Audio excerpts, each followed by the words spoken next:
అధ్యక్షులు విక్రమ్ కిషోర్ గారి ఆధ్వర్యంలో, అలాగే కిసాన్ మోర్చా జిల్లా అధ్యక్షులు మన కీర్తి రాంప్రసాద్ గారి ఆధ్వర్యంలో ఈ రోజున ఏలూరు జిల్లాలో ఊటూరు మండలంలో ఇక్కడ ప్రకృతి వ్యవసాయం పైన మంచి కార్యక్రమం జరుగుతుంది.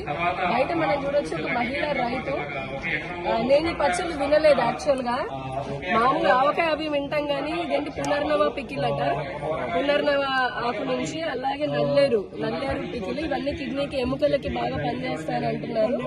కొన్నగంటి ఆకు, ఇంకా కందగడ్డ పికిల్, మామూలు కందగడ్డని కూర తినడంలోనే కొంచెం కష్టం అనిపిస్తుంది. అలాగే పచ్చడి, గోంగూర ఇలాగా ఉన్నాయి. ఇవన్నీ ప్యూర్ ఆర్గానిక్ అండి, చాలా ఆర్గానిక్ గా చేస్తారట. నేను కూడా ఇక్కడ నుంచి తీసుకున్నాను.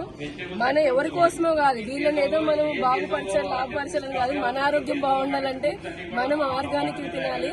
మనం ఆర్గానిక్ పండ్లు గాని, కూరగాయలు గాని, పచ్చళ్ళు గాని అలా ప్రకృతి సహజ సిద్ధంగా వచ్చినటువంటి అలవాటు చేసుకుని మరింత 10 మంది కూడా అలవాటుని చేసే విధంగా అందరం కూడా కృషి చేయాలని కోరుకుంటూ, ప్రకృతి వ్యవసాయానికి నరేంద్ర మోదీ గారు 1000 కోట్ల బడ్జెట్ పెట్టి ఎన్నో పథకాలను కూడా తీసుకొని వచ్చారు. ఈ రోజు కోట్లాది మంది రైతులు కూడా లబ్ధి పొందుతూ ఉన్నారు.